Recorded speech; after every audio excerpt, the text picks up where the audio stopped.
first D&D blue box game and take it down to the local library. And that's where I slung dice really every day after school for junior high school, basically. And it was, that's awesome. It kind of, looking back at it now, I'm like, I was a kid in the Chicago suburbs, kind of, 40 years before Hawkins, Indiana, and Stranger Things. But I was ready for the upside down. I was ready for the weird stuff. And my friends and I loved fantasy. Everything, Excalibur, Conan, Labyrinth was like the culture, movies, touchstones we had. There wasn't a lot of fantasy goodness, but there was some. And all right, this is where I confess to, we took wooden swords and made our own shields and went out into the nearby woods, which were of course haunted, and beat on each other with wooden swords and homemade armor. So, it was sort of an ideal D&D childhood, frankly. But we all be so lucky. Right? So that was like age 12. Okay, so you've been rolling dice a while. A long time, since basically junior high, 12, 13 years of age. And so there was, obviously a relatively impactful age when you're doing it every day, right? Yep. To inspire you to move forward into kind of the first steps into actually writing, producing, and helping. Oh, yeah, I had no idea of that. I was just playing, D&D with my friends. And there was no thought that I was going to write anything of any kind or publish it. I didn't know how to type at that age. Well, because you didn't grow up with something to type on. Right. Okay. So I wrote all my notes longhand, and I drew all my maps on pencil and paper. It was amazing. Damn primitive. And I don't want this to turn into old home week or anything, but that was the tech of the time.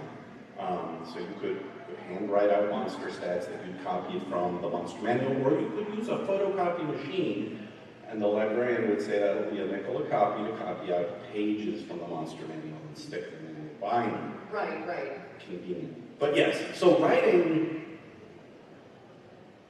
happened for me the same way it happens for a lot of writers, which is I've been reading D&D stuff. I've played everything there was to play, all 3 modules by Gary Gygax in 1984, too. And I ran out of material, right? It's like, well, I guess I better come up with something. Yeah, when you don't have what you need, make it happen. I made it happen. So it was homebrew, and I had a great time with that, and my friends all loved it. And if I'd asked my mother, she would say, that is so great, right? Can I put it on the fridge? Yes. And I didn't think that there was a wider audience for any of this until the local newspaper said, what's this D&D stuff? We need to interview these kids who are down at the library all the time doing this weird hobby. And they interviewed me and a couple of my friends, and if you look it up, like in the... I was going to say, this is a Google search waiting to happen. I want to find a picture of young Wolfgang in the local newspaper. I don't think that paper exists anymore, and maybe it's on microfiche or the Historical Society, but like the LaGrange Register or whatever the hell that paper was called. There's a picture of me with, the horrible... Bowl haircut. And DM's guide and some dice and little miniatures and like there's 5 of us. And you didn't even know it's the inspiration for today. It was like, and they're like, so what do you do? We're playing a game. Okay, who does it? Well, I'm trying to tell a story and we kill monsters. And at that point I'm like, wait, other people do this and adults don't even understand. It's a kid thing. Yeah. And that was cool. But, and then your inner child grew up and you just made more games. No, I said, I've been subscribing to Dungeon Magazine now for a year or 2. I'm in high school. I'm maybe 15 or 16, right? Like, I've been doing this for 3 or 4 years. Okay, that's great. And I send in a pitch to Barbara Young and Roger Moore at Dungeon Magazine on paper. And that was the first step, because stamps were involved, the typewriter. At that point, I knew how to type, a manual typewriter, and off. But that was the start of it. I started writing. And they accepted my first pitch, which was a terrible mistake because I kept sending them more pitches and more and more and more, and they kept printing. I got a taste for it. I think I recognize a couple of freelancers here. I'm sure anybody who's done homebrew and gotten a great reaction from your players it's like, oh, that was fun. I mean, I love running published material, but now they love my stuff. Right. All right, let's do more of that. So, and then that was really next step, right? So you said Dungeon Magazine, but I know after a while, that's when you started the blog, right? It was like this point of shift. Yeah, blogs were even a little later. Like, I went off to college and had published stuff for the Middle-earth role-playing game. Oh, okay, yeah. In addition to D&D, and I had been writing for them, Iron Crown Enterprises. I don't think they exist anymore. I don't think they do, but for a very long period in the 80s and 90s, they owned the rights to the Lord of the Rings RPG, Middle-earth role-playing, and I did like 1 or 2 projects for them. But it was enough for me to say, oh, someone else is willing to pay me for writing. No, I'm guessing you weren't in college for designing games. Oh, heck no. No, in fact, I was discouraged from pursuing this as a career, right? Like game design and the games industry. So now I gotta really go back to the homework again. So my father is a professor of geology and a scientist who has published, I don't know, 100 or 200 scientific papers on X-ray crystallography. Wow. My mother is a professional librarian. She ran a book-selling business for years, specializing in scientific literature and scientific books. So, kind of an overeducated household to begin with. And the word from my parents around college time was, well, it's all very nice that you're writing this stuff and having fun with your hobby.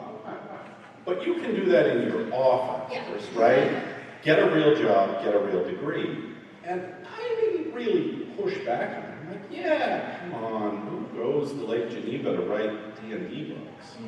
Like, I don't know. Not serious science. Not serious people, right? Serious people, that's a hobby, that's fun. But it's not a career. So I studied chemistry. You told me that, and that still blows my mind. I am an American Chemical Society certified chemist. That's amazing. That's so funny. And I spent 6 years at lab benches doing genetic engineering and bioassays and pulling, I don't know, chlorophyll out of algae, right? Giant carboys growing with algae, and I was the lab monkey who said, yes, professor, I will harvest those algae, and I will rip apart those algae, and I will distill down the photosynthetic compounds. I feel like you're learning so much about you. Right?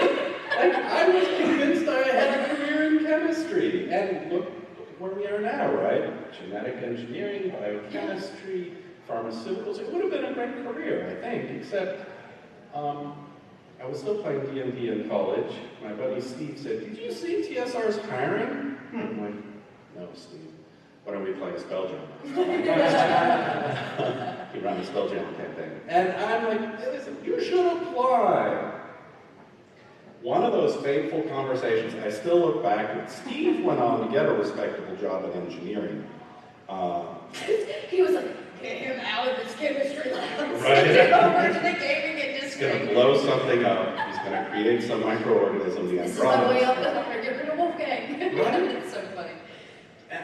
And he, like, you should apply. I'm like, okay, fine, sure. Yeah. I've been writing for TSR for some time at that point, and I sent in a resume, laser printed, I'm pretty sure at this point. Okay. Right? Like, it was still on paper, or maybe I even emailed them. Oh. It was email in the 90s. Yes, early 90s, you're Early right. 90s, there was email. And basically, they said, come on down for an interview. If you don't drool on your shoes, you're hired. Wow. And they didn't say that. Wow. Their HR did not let them say it. They've been printing my stuff for years. Right, it was easy to bring you on, right? Yeah. And it basically came down to, do I want the serious career that I thought I wanted, or do I want to go have fun writing D&D stuff and editing Dragon and Dungeon Magazine?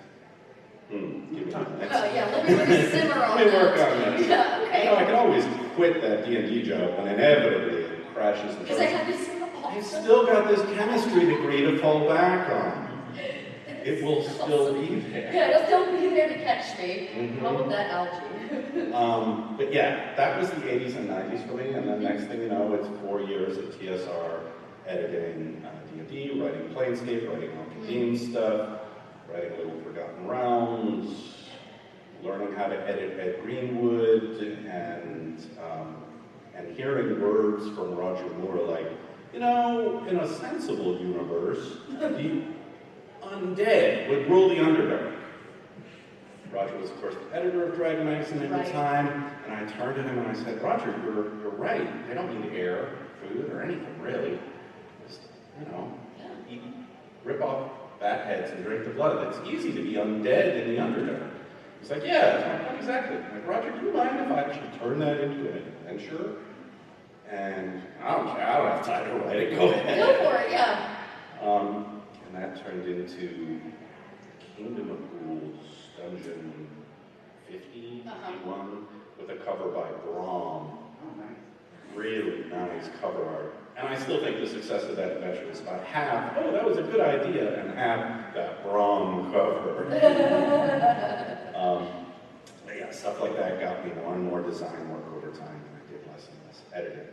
Yeah, and so then writing and the great live journal era. And then the live journal era showed up, and I just wanted to talk about game design in a more theory crafting kind of way, or that's really cool. Yeah. I mean, the internet changed everything, right? Like, let's just be real. It changed everything. Hey, we had AOL in the 90s. Look, I know. I was out there using it a little bit so myself. But yeah, I mean, it was, and so it was something like LiveJournal, where, for those of you who don't know, it's kind of where Kobold Press got its It totally got its start. I think that account still exists. Once a year, they wish me happy birthday. No way. Yes, it's owned by some Russian conglomerate or something now. I don't know who bought up the rights to LiveJournal. It's still active. There's a Russian language community on LiveJournal that uses it. And my posts are still there, and some of them turned into stuff like the Kobold Guides to Game Design. The first one was a blog series before it was a book. And likewise, all of the, let's put up a tip jar and see if I can buy some art. I could self-publish this thing. And that's really where the Kobold Press was a tip jar on LiveJournal comes from. I just said, would anybody want to do direct publishing stuff? Answer? Yes. Yes. There are like 20 people out there who put down $10. Wow. I can buy a cover. Yeah, right, yeah, and that slow process. So it was interesting, this morning we had a freelancing panel, and we were talking a lot about when is the moment, like really our first major conversation was, when was the moment you went from being like, oh, this is a hobby, to this is now a professional piece of my life. That has to be a bit of a story there for Kobold Press coming from tips on LiveJournal to where we are today. Yes, and it was the tip jar that changed my mind, because before that it was, well, I was part of TSR, I was part of Wizards of the Coast, I was part of a larger publishing company and a team that did all of that, right? And I'm like, well, I do the editing, or I do some writing, and I write art briefs, but I'm just one cog in a large effort to put D&D before the public. Then people said, well, we'll just give you the money and cut out the middleman. And like a complete fool, I thought to myself, oh, I can do this. Self-publishing can't be that hard. You laugh because all of you clearly know that thing. And even today, where it's much easier than it used to be, you're committing to a certain level of discipline in your writing, design, budgeting, promotion, all of this. And if it's just you or a garage-based, home office-based piece, you only have so many hours. Yeah. You're probably working a day job. It's hard to carve out that time. And I thought, the writing and editing, and then maybe there's some sort of layout portion of this project that would be happening, and it would be easy. And so I was so oblivious. Like everything at TSR that happened other than that, like finance, or distributing, or promoting, or telling people about it, right? Just because you make it does not mean they will buy it. Does not mean they will buy it, does not mean they will know it exists. But as far as I had been aware, that stuff just magically happened, right? Like there was an art studio at TSR. You could go down there and smell the oil paints if you wanted. Nice. It was fun. That's very cool. Right? Todd Lockwood and Brom and Fred Fields. Gosh, all in one space, and share your creative space. Oh my God, that's amazing. It was tiny. That studio, it was smaller than this. It was like a third the size of this Little shared space. Right? They were all kind of crowded together. They all had their paints. They were all breathing turpentine all day long. And The life of an artist, I guess. Right? They didn't really want you coming in and critiquing, but if you were friends with them, maybe you could sneak a peek in the process. But yeah, it was a fun place. And I was like, well, surely Kobold Press will have something like this, right? There will be artists. Yeah. Somehow. Well, how do you find an artist before the internet? Like ArtStation didn't exist, or DeviantArt, or any of those. Like, and not just any kind of artist, a fantasy artist, which is like a whole other thing. Who you can afford on tips from Live, yeah. Right, like, so all of those problems were arguably worse 16 years ago when Kobold Press started. And they keep getting better, and it keeps getting a little easier, but I'm still a little amazed that I tried it and got away with it. It still feels like this sometimes. Like you stole it, ran. I stole it, and I'm like, yeah, I can be a publisher, because I've written stuff. And it turned out that one of my great advantages was working in the magazine business. You have to make a monthly deadline every month or you're out of business, right? Like working on Dragon magazine was great training for any kind of publishing. It's like, well, this needs to happen, this needs to happen, this needs to happen. And I'll tell you in turn to make that. Great, we're done. Right? Like I at least knew what the pieces were to get a book, a magazine, a RPG supplement in front of something. Even if I didn't have all the skills myself, I knew what to parcel out. At least knew what was needed for the recipe, right? Even if you couldn't cook it all yourself, yeah. Yeah.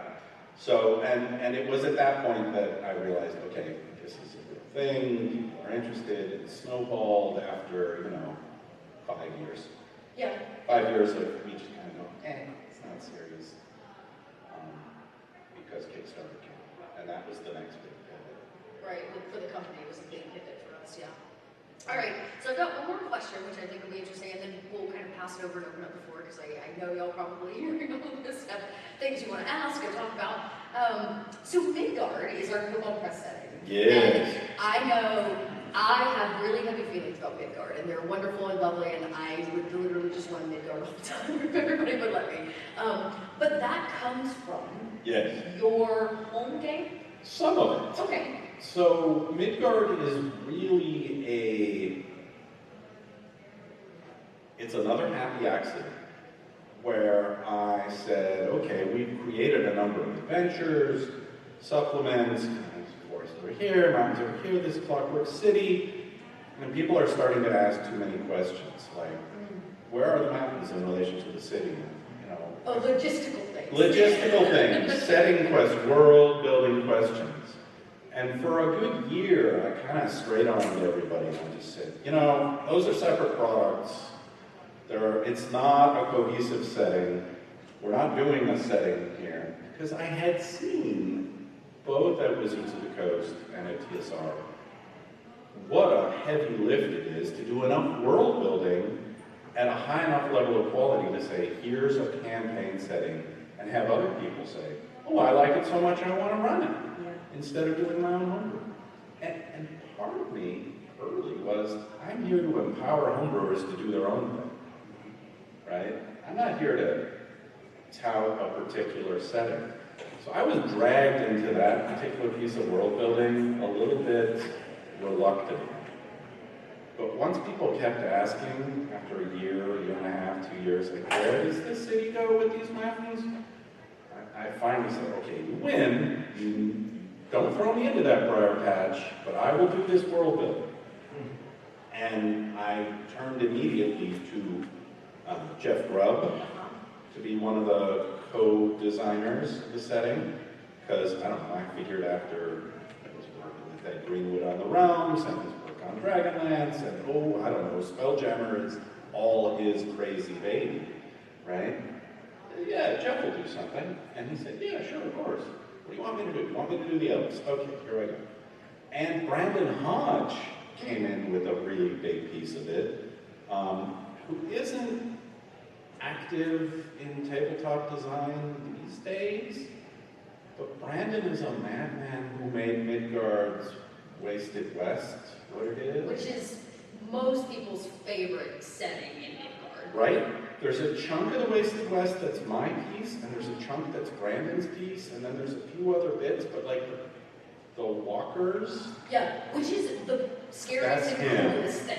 Right. And I'm like, well, he did it. Everyone kind of looked at it and said, that's great. Yeah. I want to run a game there. And other parts of the setting likewise, right? Like people love the Marguerite Forest for certain reasons. People love Zobek for certain reasons. Or the North. I was like, the Northland, some love. Yeah. Northland is up there in Northland. Right? It's all good. But those two came in early and laid a lot of foundations. I brought in stuff from my old campaign because, like, well, I have this pantheon. It's just lying around. Oh, okay. So, like, So you filled, like, blank spaces if you had it, or... Right. Well, Zobek was my baby and the forest stuff, and some of that, the gnomes are from my old campaign, right?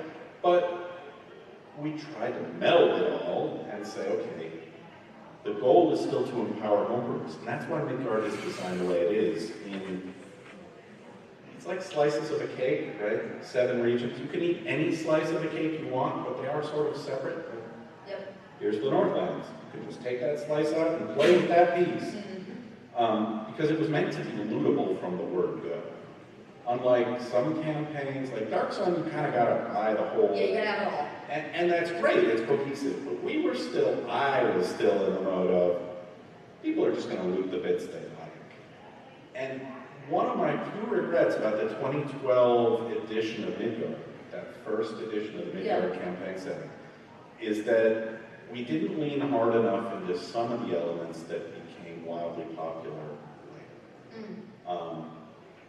But that's why we have the 2018 edition. Yeah, that's why, you get the, Campaigns grow, and I think to some degree, every campaign setting that's worthwhile, like, there's a lot of stuff in the original Spelljammer that people don't remember, but they remember the Nyogi ships, and they remember the gnomish side routes, right? Like, the best and brightest parts of a campaign setting will find their audience, and that happened in Midgard as well.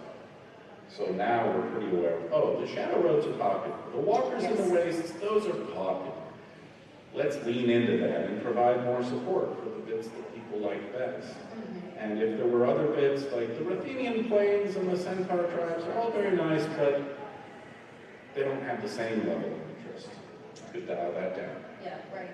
Interesting. So I imagine a lot of things learned over the years. Oh, yeah. Well, world building is a never-ending hobby. Which we have a panel for today at 4 p.m. On that panel, I should come and ask some You questions. can have a question if you want to.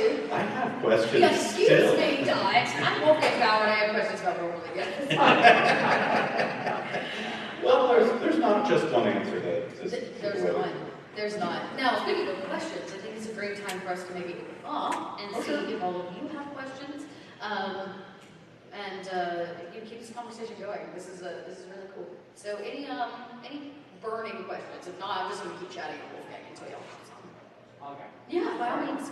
So, I know this is not the world building panel. I've heard academics. Okay. So, I grew up Dragonlance Mike and growing up, but I hate playing it because I felt it was overly established. What drew me to Midgard was the fact that it is got a great ton of lore, it is well established, yet you found this magic formula leaves parts of it vague enough that I don't feel I'm going to break the world by running a game in it. What is that magic formula? All right, so the question is, what is the magic formula to not over-describe a world, right? Make it so that my players ask a question, I can pull out the book, I can open it up, I can find the answer, but when they go do something and destroy Zobek, I don't feel like I destroyed Midgard. Right? I think every published campaign suffers from this tension between people want to know everything in the encyclopedic fashion, right? And I'm as guilty as anyone. And at the same time, they want it to be straightforward and leave enough room in the world building so that you don't feel like no matter what you do, you're breaking it, you're clomping around, you're messing it up somehow because everything's already described. I don't know if there's any one secret to that. One of the techniques that all of the designers on the board hear from me and others is just stack up the dynamite, don't light the fuse, right? So build up conflict, build up tension, and let the game master and the group decide, am I gonna, blow up this little bit here because it looks like there's an exciting story in that, or am I gonna follow this mysterious thread over there? So planting seeds for conflict is part of it. But I think your question is really about depth of description, right? Or how much is too much? How much is too much? And it's hard as a game designer to resist that urge to just explain it all. And there is an audience, a paying, happy audience that wants detail. But in my experience, and this comes from my days at TSR, the first box, hardcover piece of any setting book needs to be incredibly tightly written.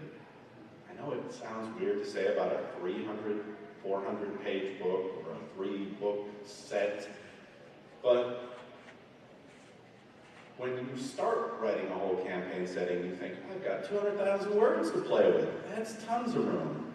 And 6 months later, you're like, crap, I've only got 200,000 words. So you start making choices and trade-offs, and to me, the magic formula for my own design work is this will make a great supplement later. Oh, so deciding what could be a later thing and letting that actually drive the Right. moment which you're putting out now to say, well, there can be more. Right? Like, it's, okay, here's the Scarlet Citadel. It's in the White Forest. It's got this. I want to do all that. Yeah, but that's really an adventure. It's not a campaign. I'm just going to say that there's a castle, and there's a family of sorcerers and some owlbears, and 4 years later I'll come back to that. Right? But you sort of need to, you need to populate it with intrigue and things that aren't explained, and you need to resist the urge to share everything, or even, it's a shared setting. If the answer someone else comes up with for that mystery is not the answer you would have come up with, that's okay. I occasionally get notes from somebody who's like, we ran Courts of the Shadowfane, it went like this. And I'm like, wow, that sounds like fun. And I didn't write it that way, but... Oh, look, when we even ran it on the official Twitch channel, it did not end how it was written at all. And that's okay, right? The higher level it is, and the more delicate and weird an event, if it's just looting room by room, you kind of know where it's going. If it's, you will confront the Queen of Night and Magic, and there will be a finale, well, that could go in a number of ways. Any number of ways, right? Yeah. Like, oh, I don't know, they decided to free the king. Yay! And enslave her son in his position. So she didn't get what she wanted anyways, and then they got banished, so... See? But that's a good ending. Right, which is, it kind of started where it ended, and they tricked her. They tricked the queen, is what they did. Anyways, and it was that's great. what you want, right? You want to have a good time, you want the players to be the heroes, and you want to use that whole toolkit, even if the final, it's not paint by numbers. You don't have to end up with exactly the same picture as everybody else. That's true. Yeah, I like that, the paint by numbers analogy. That's really good. Good question, thank you. Any other questions? Oh yeah, okay, we'll go front to back, okay? Go see first and go back. Mine is much smaller in scope. Sure. I've read about your stuff, I've known your stuff forever. I didn't know until this panel, did you work on Alchemy? What did you do on Alchemy? Oh, yes, okay, so the question is, you worked on Al-Qadim? I had no idea. Al-Qadim bought my first new car. That's awesome. I was about a year into my time as a magazine editor at TSR when the freelance coordinator there said, hey, we need somebody to write a supplement for the Al-Qadim set. And I was like, cool, I love the Arabian Nights, and I hear this setting is coming, and I'd love to participate. I said, it's called Assassin Mountain. Great, what is it? Well, it's about assassins on a mountain. And it was one of the loosest creative briefs I've gotten in a while.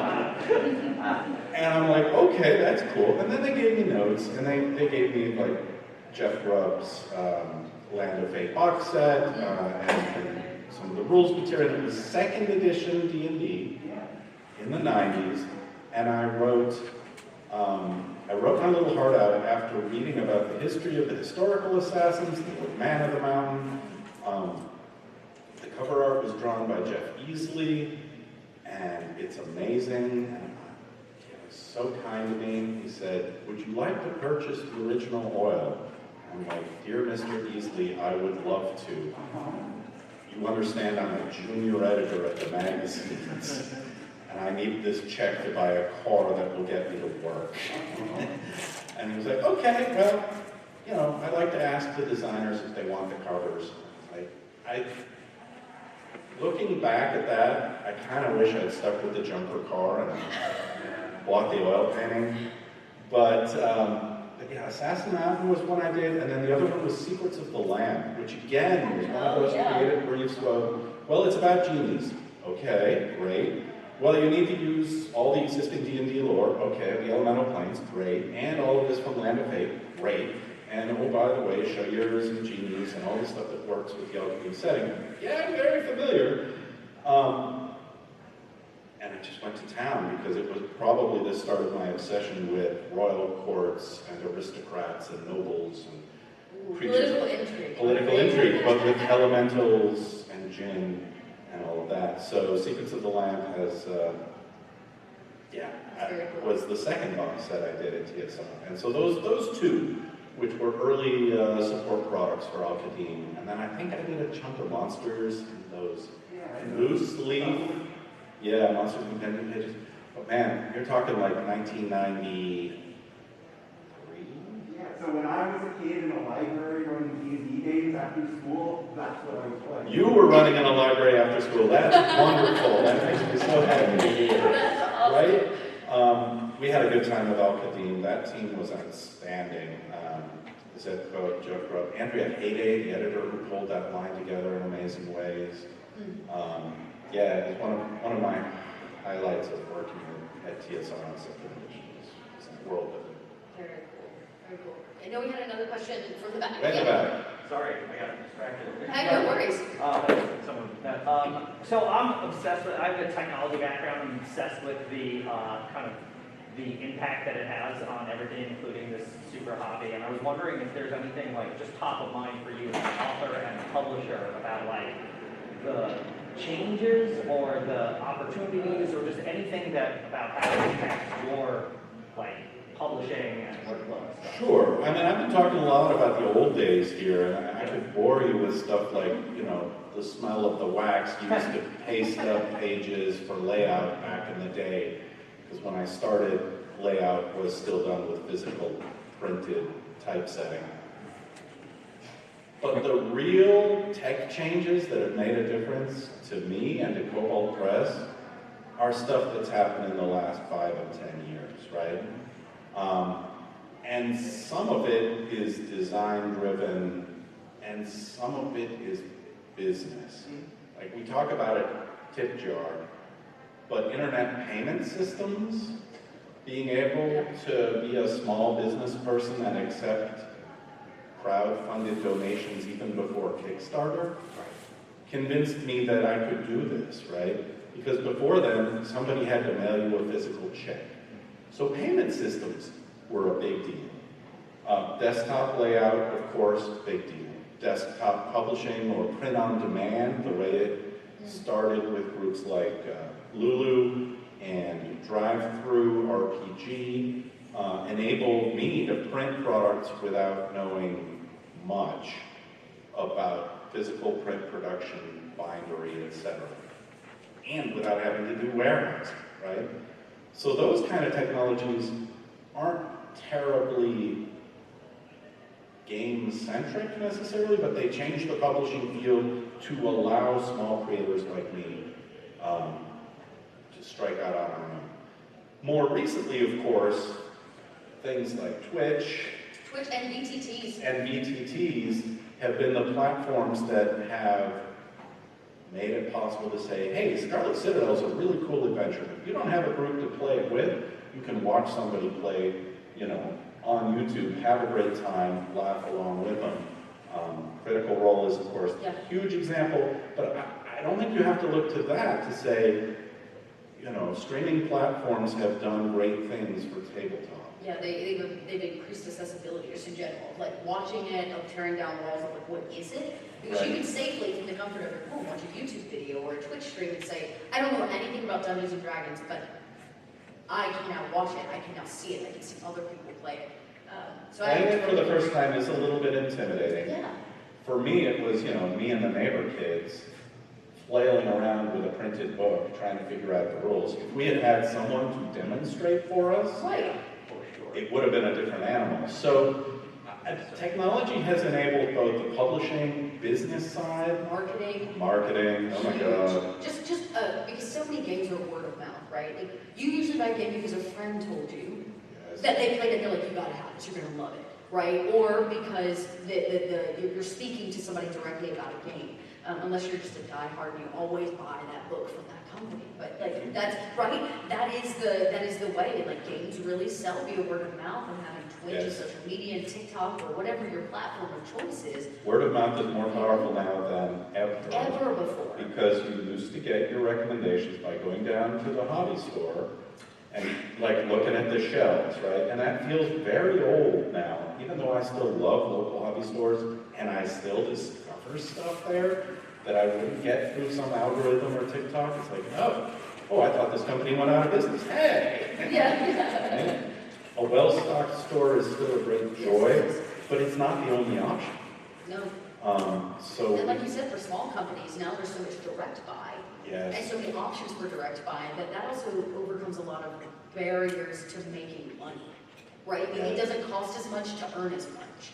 Well, you know what the size of your audience is, and you can scale your budget accordingly, right? Can I afford a cover by Todd Lockwood? Well, let's see what the crowdfunders say. Yeah, right. Can I afford a cover at all? Maybe. Maybe. If we break that goal, that's been great. And then, like I said, VTTs, I think, are a huge part of that too. Just being able to play games with people and you don't have to be in a room, or you have a virtual tabletop option is massive, because even if we just look at people that have disabilities and can't get from place to place or struggle, that changes their availability to play games. There are more games available. Well, this is why Kobold Press has just recently, like our most recent attempt to leverage a new technology this way has been with Kobold Chronicles, which is online games. You just sign up and play.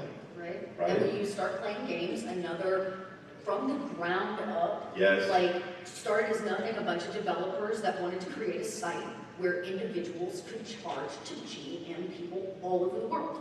And now it's And you can find a game anytime. any game, any time of the day, anybody you want to play with. It's wonderful.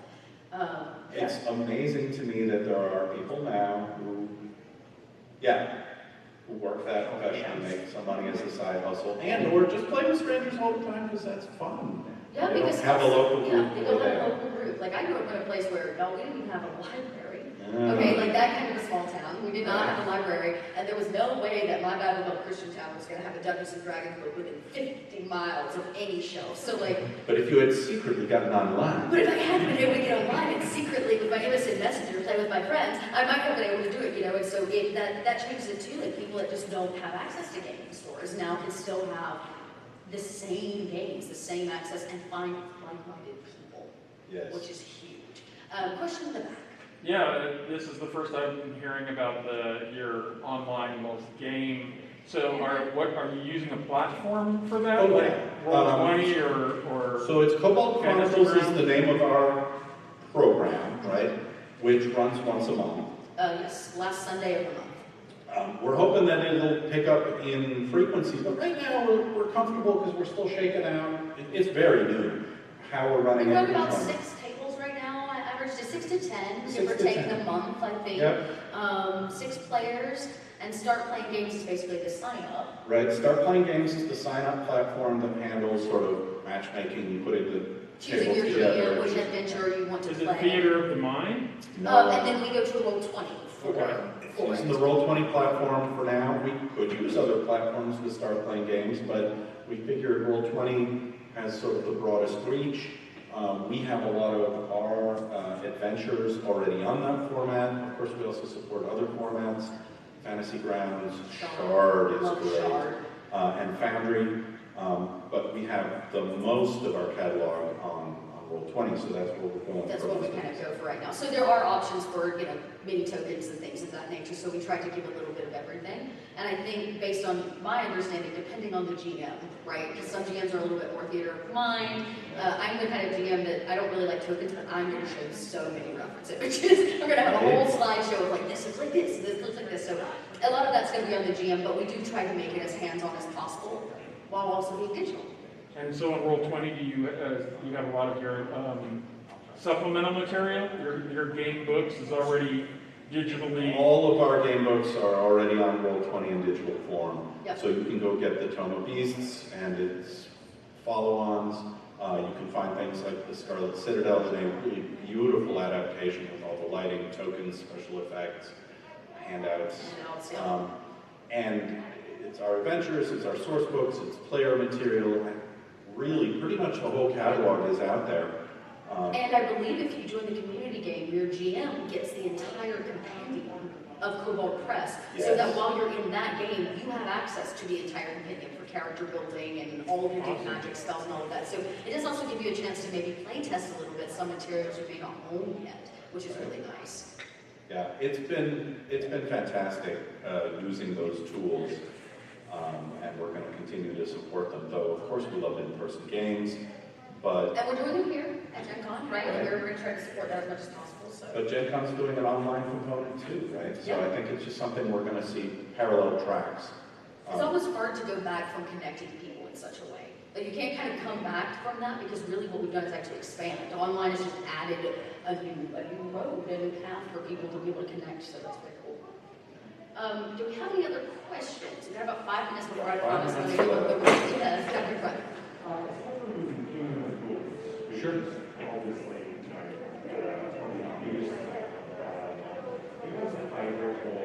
one you think is most influential of the ones that you submitted to that magazine? Oh, all right. So do I have a favorite or most influential of the adventures I submitted to Dungeon Magazine other than Dungeon? Actually, my catalog at Dungeon is maybe 6 adventures.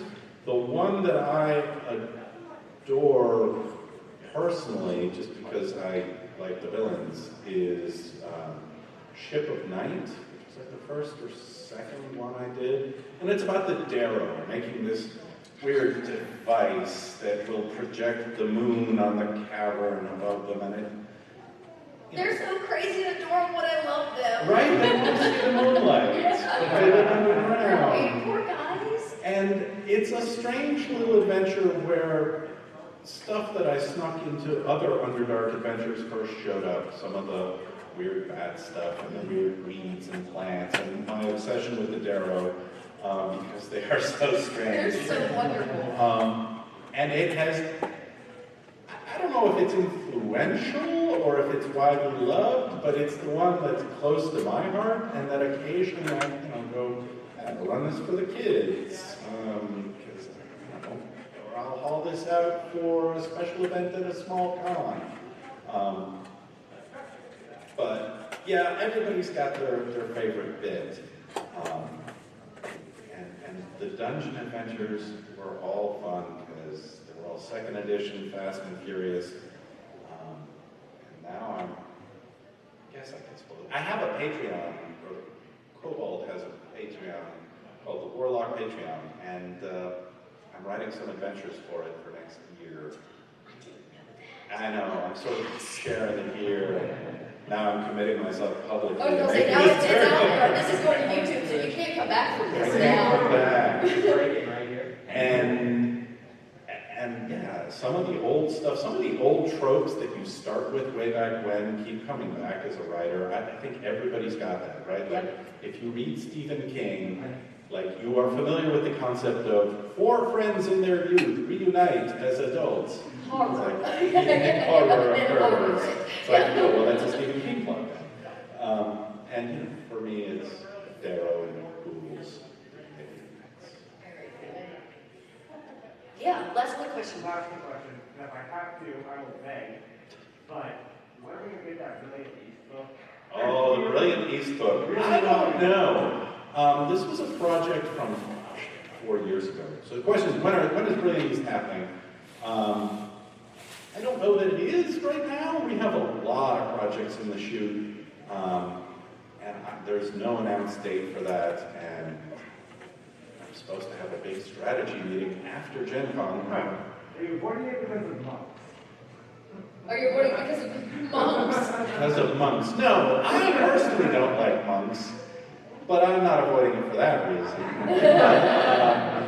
We publish Monks and Tell of Heroes. We did. I'm very proud of us. We're not, my monkophobia should not influence Anybody else? our publishing plans, and yeah, so maybe, but it's not. Those big setting books are exhausting, and we're still launched Southlands this time last year. I'd like to give Southlands a little longer and another supplement, and we can only do expansions on that scale every few years. Sort of like monster books, like you do one and you don't want to do one the following year because you're worn. And we just we're getting ready to drop Ebon Tides, which is another Just setting another book. setting like Plane of Shadow. That's a smaller setting than Southlands. I guess that's true.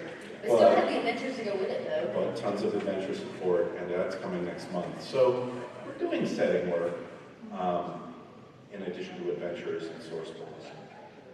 But there are exciting things we can't talk about. So we'll Soon, try. we'll DragonCon. Yeah, by DragonCon we'll have some. Well, we are announcing tomorrow at 2 p.m. we have a live show. We'll be announcing the next Kickstarter. Actually telling you all what it is. It will be the first announcement. So you might want to check that out. And then we'll have some more announcements coming in September around DragonCon time. So big stuff coming down the pipeline. But that is our time, and I definitely don't want to be late for the next group. So thank you, Wolfgang. Thank you all. Thank you so much. If you have an opportunity, you can drop by the Kobold Press booth, of course, 1855. If you follow 1800 Road all the way to the end, you will find us there. I'll be pittering about, Wolfgang will be about some here and there, and we have a world building panel happening. Actually, Celeste Conowitch, who is our newest hire, is going to be joining us for that as well. So that will be today at 4 o'clock. I can tell you what room because I don't know off the top of my head. But you can always check the GenCon schedule and find it. That is going to be in room. Oh, it's in the Crown Plaza Haymaker A. Crown Plaza Haymaker A at 4 p.m. We'll have a nice little world building chat, and I'm very excited. We had a last minute second for that, and somebody that is, in my opinion, one of the best indie writers right now. So I'm very excited. So if you drop by, check that out. Thank you again for coming, and I'm sure we'll try to answer some more questions on the way out of the door. I'm going to snag tickets right here up front. Thanks, everybody. Have a wonderful GenCon.